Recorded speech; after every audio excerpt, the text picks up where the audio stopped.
and at an inflection point in India's own history. And we are going to do the G20 very differently, and today's event itself is proof of that. Now, you are all aware that the G20 brings together the 20 major economies of the world. They represent 85% of the global GDP, 75% of international trade, and 2/3 of the world's population.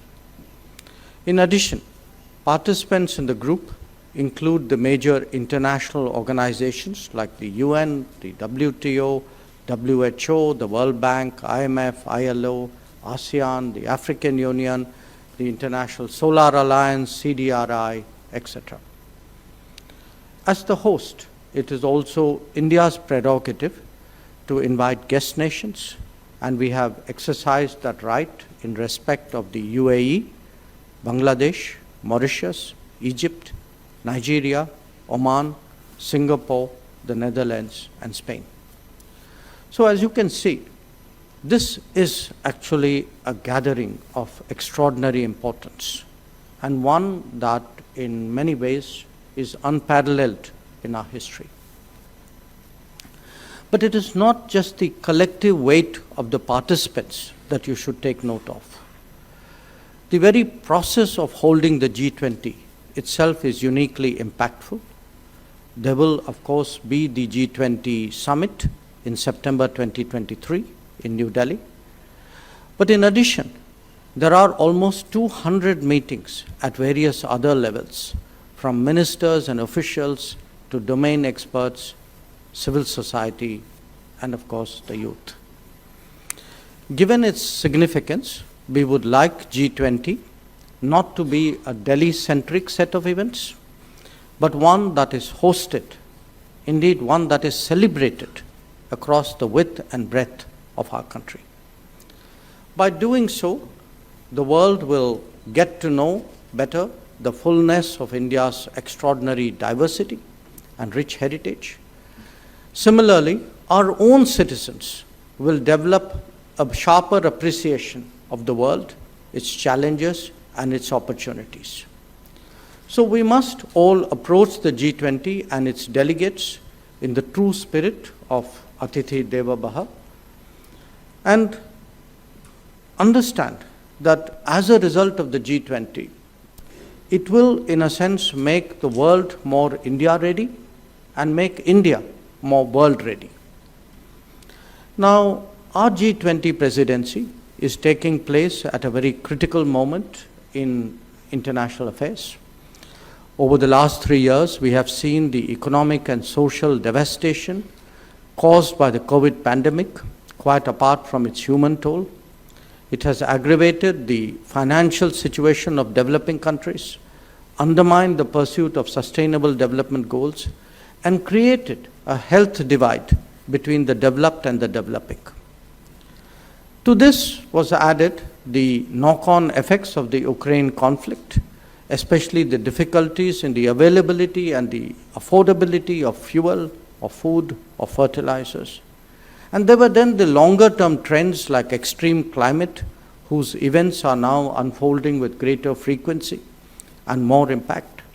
And don't forget the perennial challenges that we have faced, whether it is terrorism or black money.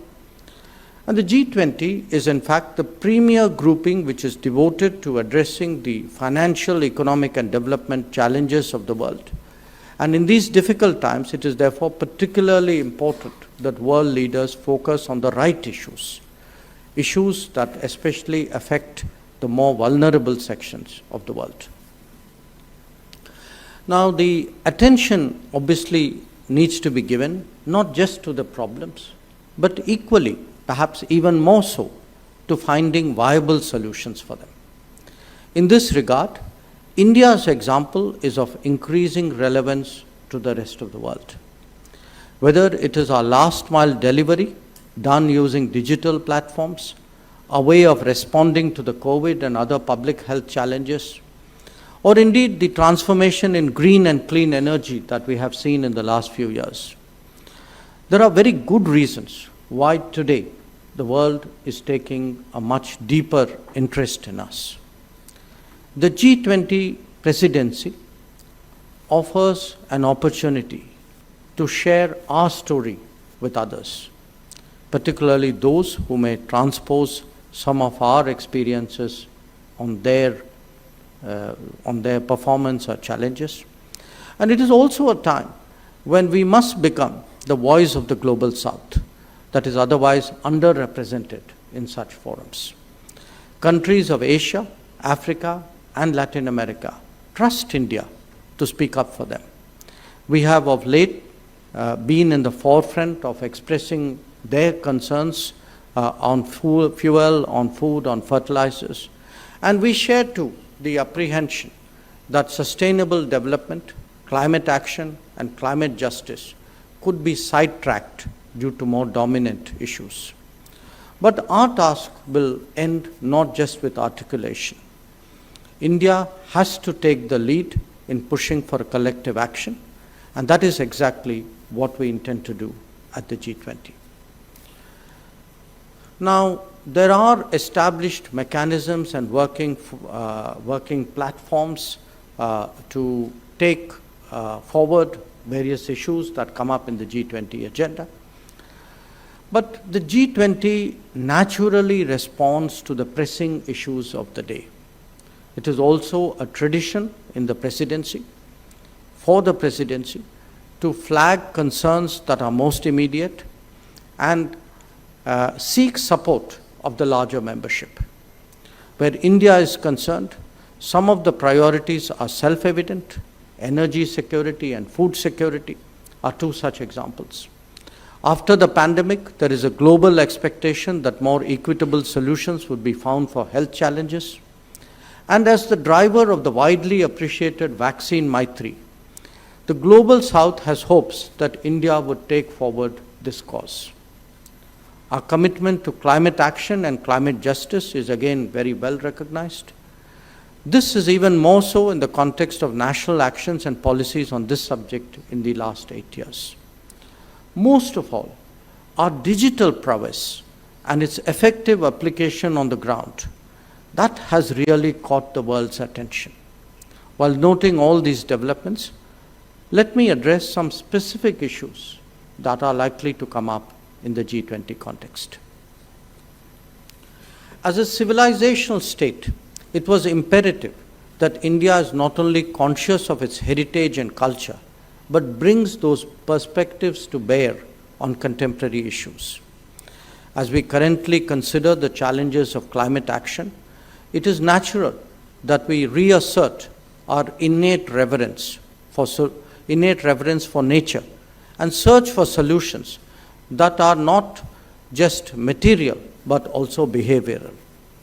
We would seek to encourage a rethink around the world, both on how we produce, but equally important, on how we consume. Green transition at scale is possible only when climate action is converted into a people's movement. During our G20 presidency, we will spotlight life as in lifestyle for environment, with its associated environmentally sustainable and responsible choices at the level of individual lifestyles as well as national development. Only then will it lead to globally transformative actions, resulting in a cleaner, greener, and bluer future. We will make life a global movement, one that envisions placing the prevalent use and dispose economy with a circular economy. It intends to nudge individuals to undertake simple acts in their everyday life that can contribute to effectively address the challenges of climate change, environment degradation, energy crisis, and rapid sustainable growth. Pro-planet people adopting fundamentally sustainable lifestyles will change the way we do business in the 21st century. India will seek to be a catalyst of that change. When taking over the G20 presidency in Bali, Prime Minister Narendra Modi spoke about a sense of trusteeship. We want that message also to go out from the G20, that for the sake of future generations, for people like you, every generation should leave the planet in a better shape than it inherited it. After due deliberation, we have therefore taken up Vasudhaiva Kutumbakam, or One Earth, One Family, One Future, as our G20 presidency theme. Drawing from our cultural ethos, this is a strong assertion of beliefs in shared and common solutions. It may apply to climate action and life, where the power of example, the diffusion of technology, and the spread of best practices can make a decisive difference. The same drivers are even more powerful when it comes to digital delivery, in order to ensure that we leave no one behind. And remember, we have demonstrated it even at a time of extreme stress by undertaking successfully Vaccine Maitri. The G20 is a diverse platform that seeks to forge common ground on key issues among prominent countries. Our endeavor is to make that consensus more relevant through a wider process of consultation. Indeed, our very choice of guest countries is reflective of this intent. Harmonizing various interests is something that is ingrained deeply in India's history and culture. We have long been a pluralistic and consultative society who have debated issues openly before we arrive at a decision. Since this is deeply ingrained in our DNA, we have never been insecure with diversity. Our essential unity is not only the basis for pluralism, but it is also a source of confidence for engaging the world. As the mother of democracy, India's G20 presidency will be consultative, it will be collaborative, and it will be decisive. Having noted that, we must also recognize that the global order today is not truly reflective of the state of the world. Institutions and practices created 75 years ago still dominate global decision-making. A representative and democratic international order must press for change, not just in the United Nations, but in other international institutions as well. While we strive to progress on this broad agenda of issues, the G20 cannot be impervious to immediate developments that have a direct consequence on global well-being. This year, much of that debate has centered around the Ukraine conflict. As you all know, the Prime Minister had declared that this is not an era of war, and that dialogue and diplomacy alone can provide solutions. At Bali, the significance of this position was widely recognized by G20 leaders. In fact, the universality of this message is being appreciated as well. Many of you today would have read in the newspapers that you would have seen in the morning or read on your phones, Prime Minister's own thoughts about assuming the G20 presidency. And that, by the way, has appeared in newspapers across the world.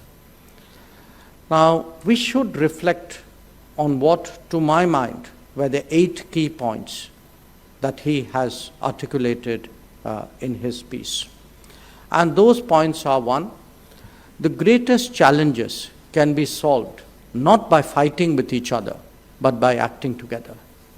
2, technology gives us the means to address problems on a humanity-wide scale. 3, digital public goods that we have created are increasingly perceived by the world as delivering revolutionary progress. 4, India's experiences can provide insights for possible solutions. 5, our G20 priorities will be shaped by the interests of the global South.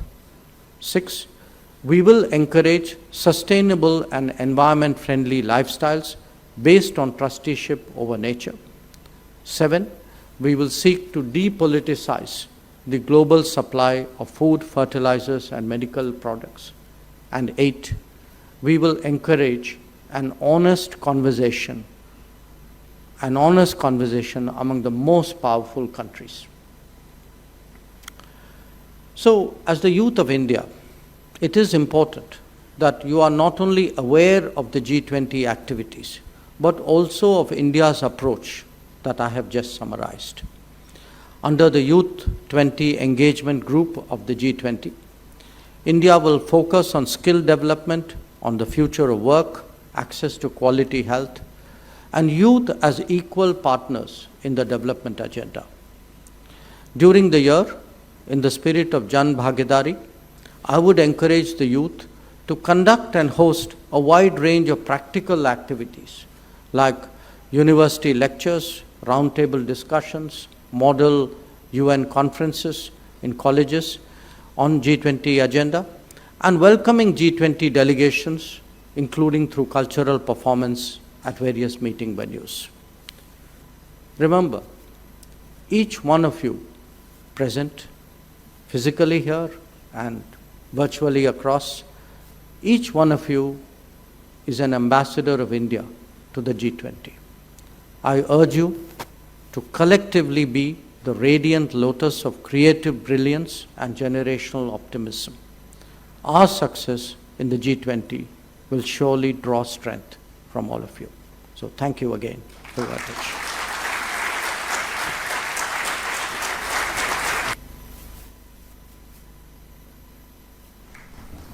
Our sincere thanks to India's External Affairs Minister, Dr. S Jaishankar, for sharing with us his thoughts, his wisdom. Now, I would like to request Director General RIS, Professor Sachin Chaturvedi, to kindly coordinate and be the bridge between the questions the students here have and the answers by Dr. Jaishankar.